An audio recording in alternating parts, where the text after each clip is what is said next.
An alien fungus has been spraying black semen across town. People exposed to it have started changing in horrific ways. Strange and seemingly isolated incidents had happened in the days leading up to the massacre. I lived in a small farming community called Matheson, where everyone knew everyone. My neighbor, Steuben, owned a sprawling dairy farm. He must have been at least 70, but he still looked 60, a vigorous and healthy hard worker with wide blue eyes and thick salt and pepper hair. His land rose up in the rolling hills and gently babbling creeks of the surrounding woodlands.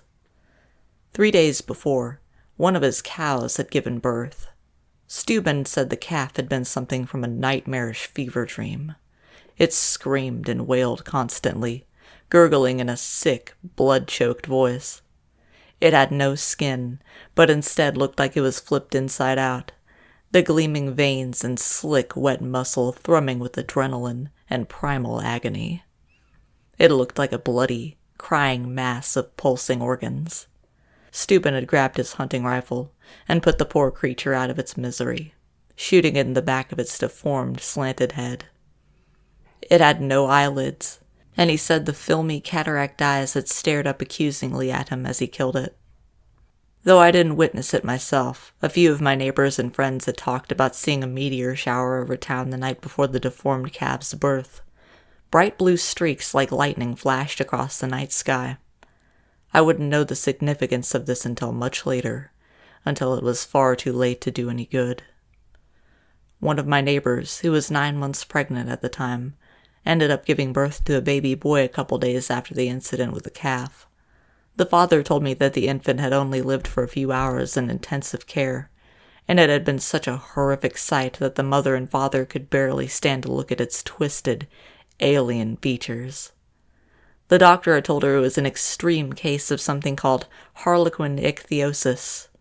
I looked up the pictures of what he described, seeing pictures of mutated, skinless infants, with dark blood vessels like tumors running down their chests, and bulging, clown-like eyes that gleamed an infected red. It was around the same time that people began to notice the fish dying off in large numbers, their rotting bodies floating to the tops of ponds and streams all over the area.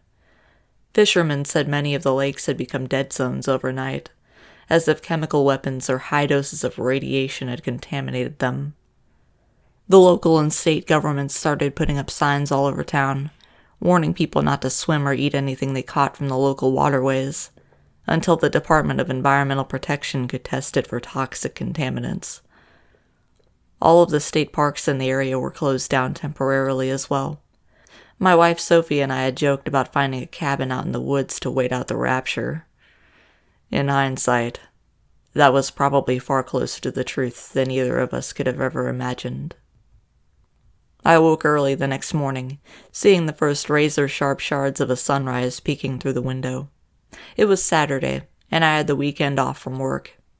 I looked over, seeing my wife still sleeping soundly on the other side of the bed. Purple light like fresh bruises streamed in from a cloudless blue sky. I didn't know why, but something felt wrong. It took me a few moments to realize what it was. I didn't hear a single sound outside. Our house was surrounded by woods and swamps, and normally the birds would be singing their little heads off by now. But it sounded as dead as in the aftermath of a nuclear war. Even the insects had gone quiet. I crept out of bed, trying not to wake Sophie. I ended up getting dressed and making coffee and a bagel. Feeling restless, I decided to go out for a drive around the block. I hopped in my truck and slowly pulled out onto the empty street. After a few minutes, I drove past the local park. It had a brightly colored playground looming high in the air, though this early in the morning it stood empty. A few joggers and random people walking their dogs lumbered through the foggy mist, curling around the paved trails of the park. A still pond coated with green scum stood at the center. I noticed how the eerie quiet extended out here as well. Besides the rumbling of my truck's engine and the distant barking of a dog, I might as well have been driving through a graveyard. I was glancing out the driver's side window and didn't see the young woman covered in blood, slinking out onto the street until the last second. She dragged a broken leg behind her, the sharp points of bone poking out through the skin. Her head turned to look at me moments before I collided with her. She was completely naked. But that wasn't the strange thing. There was something wrong with her face. Long, black tendrils like spidery legs jutted out of her mouth, her nose, and her ears. Her eyes looked like they had been removed or eaten away, and more skittering, jointed things oozed out of those. She was crying scarlet tears from her dark, empty sockets. Orange pus and clotted gore dripped down her chin from the open wounds, staining her lower body in rivulets of drying filth. I tried to slam on the brakes, but it was far too late. My front fender smashed into her waist. After that, everything seemed to happen very fast. Her body flew up with a shattering of glass, but the woman never screamed or made a sound. Her face remained as blank and slack as that of a puppet's. A spiderwebbing of cracks flew across the windshield as her body rolled over the truck, flying over the top of it and crashing down on the road with a wet, bone-shattering sound. "Holy shit!" I cried, my tires fishtailing wildly with a squealing of rubber as I came to a stop. I heard people screaming in the nearby park now. I thought they had seen the incident, but I was too focused on the destroyed body of the woman to care. Hyperventilating, I climbed out of the truck, running over to her side. She jerked on the road like a dying hornet, her shattered limbs twisting with the grinding of broken bone. Her empty eye sockets stared blankly up at the vast blue sky, the spidery legs twitching faster. The right half of her chest appeared caved in, and she continuously coughed up frothy streams of bright red blood.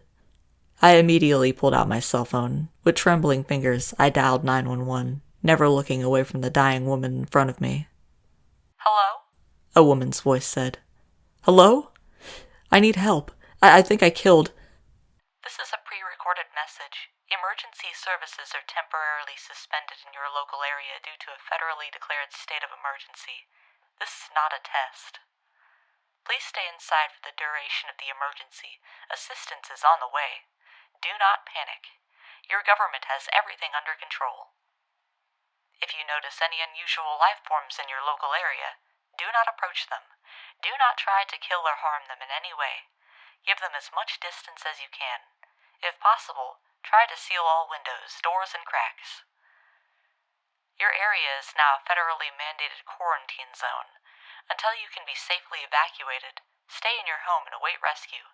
Thank you for your cooperation in this difficult time." "What?" I screamed into the phone. "There's someone dying here. I need an ambulance." In response, the message started to repeat, the cool robotic female voice sounding as calm as if it were announcing a sale on produce at a grocery store. I ended the call, looking around hopefully for someone who might be able to help. It was only then I noticed the bloodshed spreading all around me. "What is that?" a female jogger cried, pointing at the sky.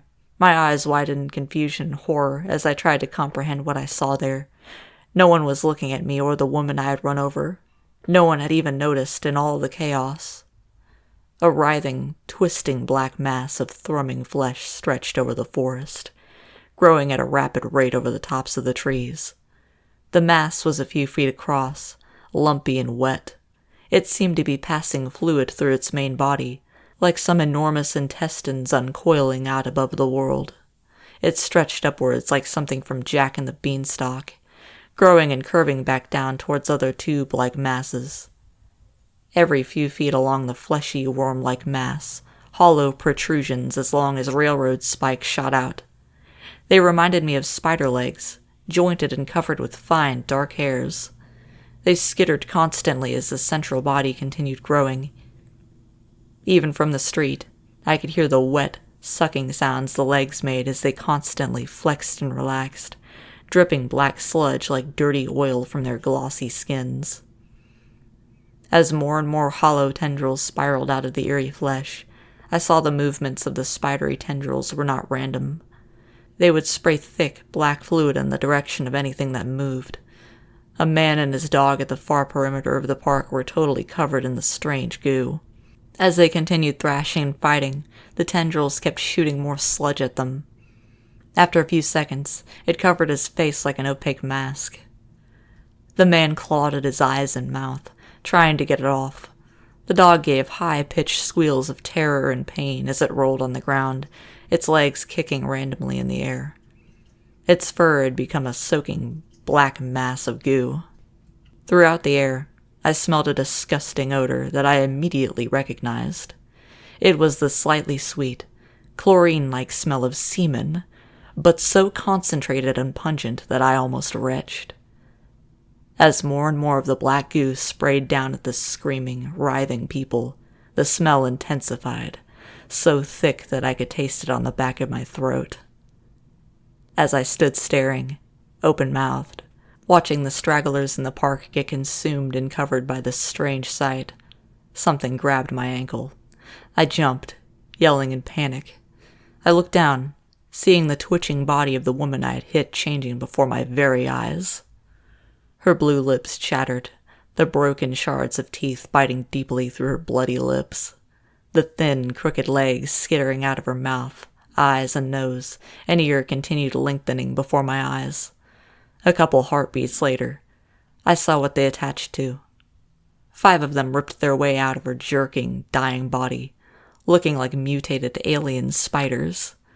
They plopped wetly onto the pavement below. Their sharp points of legs skittered and ripped through the seizing woman's mutated flesh, sending drops of blood flying in all directions. The alien spiders looked like some eldritch combination of an infant and a black widow. Each of them had a fat, round central mass, the same color as the woman's pale skin. The pink flesh was stretched as tight as a snare drum. It looked like mice were living inside the thick liquid of the creature's central bodies, pressing against the thin membrane with the fleeting impression of tiny legs and gnashing faces. Dozens of the jointed, skittering legs jutted out from their thrumming flesh. Looking up at me, I saw big, blue human eyes on their twisted faces. They were bloodshot, the pupils dilated and wild. The fleshy orbs had no nose, but each had a pair of human-like lips twisted up into a savage snarl beneath the massive eyes. Hundreds of thin, hollow needles emerged from their gnashing mouths. Instinctively, I backpedaled to the driver's door. Each of the spiders started wailing like a crying baby, their mouths opening in dissonant shrieks. They turned toward me, their wild, insane eyes meeting mine. At that moment, I felt like I had been plunged into a nightmare. I had no time to think as they pushed themselves off the ground, flying high in the air with a sudden fury. Those very human mouths filled with too many sharp black needles flew straight at my face. I ducked at the last moment, hearing them smash into the side of the truck. There was a ringing of metal as they left deep dents in the body, each about the size of a baseball. I leapt inside, slamming the door behind me as more spidery creatures flew up, smacking hard into the glass. Their wild faces stayed stuck there for a long moment, staring at me with a gnashing of teeth and an oozing of more black sludge. I started the truck. As the air conditioner clicked on, blowing air from outside into the cab, the smell of thick semen wafted in, cloying like ammonia. I pulled a U-turn, burning out in my rush to get back home and check on Sophie. I needed to get us out of this cursed town. As I passed by the park, I noticed that nothing moved now. The bright summer day started to go dark overhead. Looking up, I saw more and more black, worm-like masses growing over everything, partially blocking out the sun in their rapid growth. Like cancerous cells, the disparate life forms connected, their spidery legs skittering faster with a renewed vigor. Hundreds more small spiders were crawling out of the park, but not all had human faces. One of them had a dog's eyes and black lips, its central mass furry and yellow like that of a golden retriever. Nothing moved on the streets now except the spiders and the black, worm-like masses stretching above our heads. I sped down the streets, seeing pale faces peeking out the windows. As my truck sped ahead, It continuously got sprayed with black sludge from above. It covered my windshield like some kind of hellish snow. Within a couple minutes, it was nearly impossible to see anything. When I tried to use the windshield wipers to clean it off, it just smudged and bubbled. Cursing, I tried to see through a smaller and smaller portion of the glass until I was forced to stop, only a few 100 feet away from my home. The sludge continued raining down on me, covering every single window until I was submerged into blackness. I breathed hard in the sudden darkness, my heartbeat roaring in my ears. I had no idea what to do. I heard soft thuds land against the outer body, more mutated spiders throwing themselves at the only moving thing on this dead, apocalyptic street. I tried to inch forward slowly, like a blind man trying to drive. I was moving in the right direction overall, but at any moment I knew I would hit something. Moving along at a few miles an hour, I heard the crunch a few seconds later. I must have hit one of the cars parked along the side of the street. I looked through the truck for anything possibly useful in the situation. I wish I at least had a gun, but I had nothing here except an old, rusted box cutter in the glove department. I didn't even have a mask or anything to put over my face. I refused to wear masks for any reason, though I might have made an exception for this situation. I found a plastic bag covered in dirty streaks of grime underneath the seat. Grabbing the box cutter in the plastic bag, I prepared myself to get out and run. I knew it was absolutely insane, but I had to get back home. I knew I couldn't stay in this truck until I simply starved or dehydrated to death. If the U.S. government was anywhere near as useful at fixing this situation as they were at anything else they tried to do, then I knew they would be no help. With the efficiency of government services, I figured they might get here sometime around next year and spend hundreds of billions of dollars doing so, after every single person in this town had already rotted down to skeletons. I inhaled deeply, putting the plastic bag over my head like some sort of cheap Halloween mask. I ripped 2 tiny holes for the eyes, hoping it would still do some good. Grabbing the box cutter in one trembling hand, I flung open the door, running out onto the street. The black masses stretching overhead made it as dark as a solar eclipse outside. They covered the roofs of every home, wound their ways through trees and branches, and slunk across the creeks like organic bridges. The entire pulsating, massy flesh constantly shimmered and gurgled. I heard sounds of wet sliding above my head. I looked around frantically, seeing my house only 100 feet away.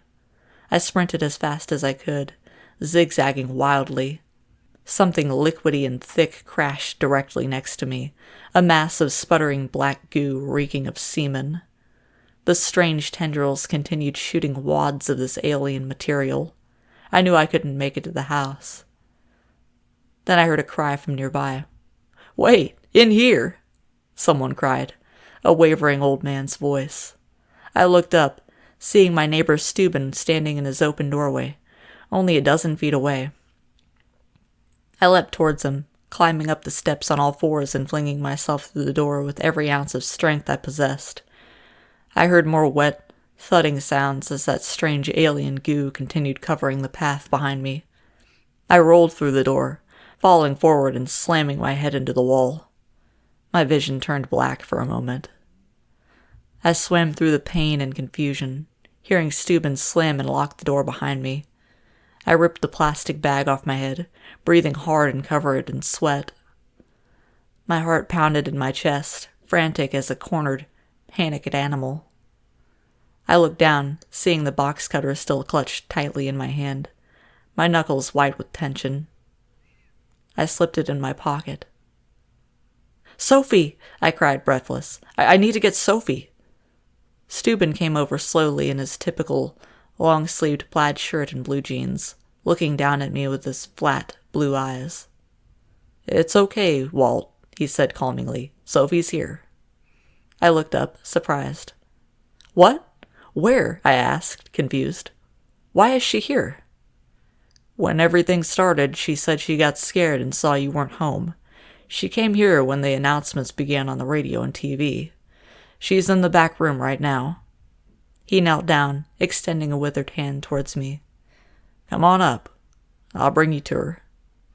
My heart soared with waves of bliss. I scrabbled to my feet. Thank you so much, Steuben, I cried in ecstasy, grateful that Sophie was alive and okay. He put out a hand, pointing down the hallway. She's in the room at the back, he said. Go see her. I nodded happily, running forward. His slow, plodding footsteps followed behind me. The floorboards creaked ominously as I flung open the door. I saw Sophie there, naked and bound with strands of razor wire. Fresh streams of blood dribbled down her smooth, pale flesh. Her mouth was gagged, her eyes huge and wild. The back window was open, and I saw alien spiders slinking through. Some were a combination of human and spider, while others had dog, squirrel, cat, or raccoon features. Yet every single one gave the same ghastly aura of sickness, the smell of thick semen in the air. Sophie! I cried, as one of them skidded up on her face, its black needles dripping drops of mutating sludge onto her eyes and nose. She shook her head wildly from side to side, trying to clear it. Her panicked, muffled sobs filtered through the gag, ripping at my heart. I heard the cocking of a gun behind my head. I turned slowly, seeing Steuben standing there with an insane rictus grin splitting his old face, aiming a .45 pistol at my forehead. Steuben, what the fuck? I cried, my hand instinctively crawling nearer to my pocket with the box cutter. He smiled. Get into the room with that stupid bitch, he said, or I'll kill you both. Why are you doing this? I asked. I never did anything to you. He shrugged. It's part of my job with the cleaners, he said simply. After the meteorite hit and started contaminating the local environment, the government asked me to experiment a bit on the locals if I could, measure the time it takes for the reaction to occur. He pointed to cameras and audio recorders located all around the room. You and your wife will be the first scientific subjects for the fungus. If we can control this, imagine how powerful of a biological weapon it would be. It could take out a whole country in days. I closed my hand around the box cutter, ready to make my move. Okay, I'll go, I pleaded, nodding slowly. Just don't kill me.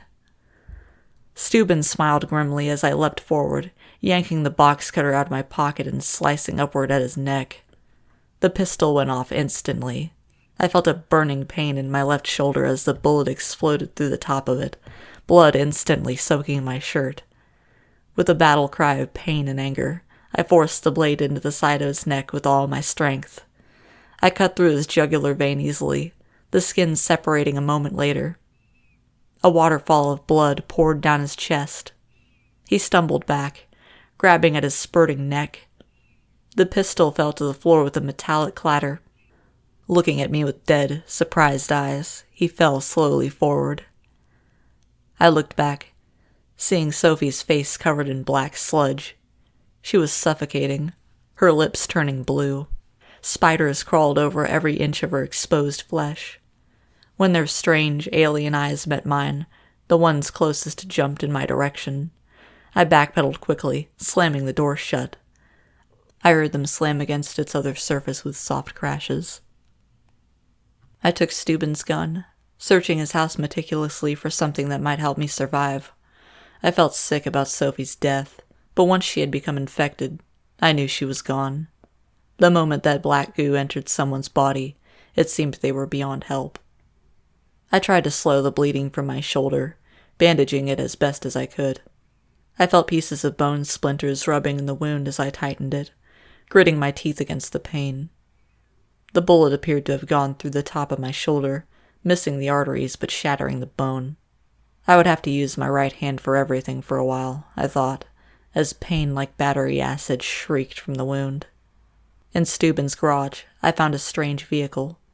It looked like a bulldozer, but it had cameras on the outside connected to a TV in the center console.